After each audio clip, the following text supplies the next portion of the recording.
Hello viewers, I'm trying to show you today how to remove and replace the keyfob battery for a 2015 Ford Mustang, and I'm pretty sure it's similar for the other consecutive models. So I'll try to be quick and doing this by one hand. I already have taken this apart. I'll just show you the quick process. So first we have to reach this tab here, push it, and then when you push it, it's like a clip, it'll just come right off, and then you reach this part. So here is that valet key, or the key if you need, if you get locked out or something.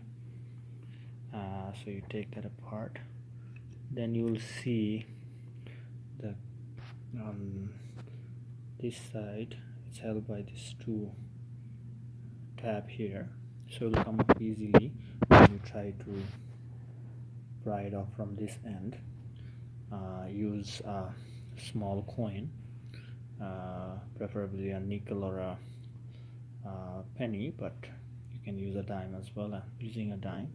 So you put it, you see there's a little gap here, that's where you give it a pry, gentle pry. When you pry it, it will just quickly come off like that, and then this tab's holding it, will come off. You turn it over and there is the battery, and it's very easy. The battery, you will just pop it out,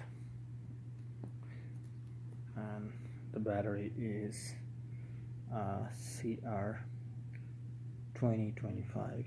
Once it focuses, you'll be able to see CR 2025.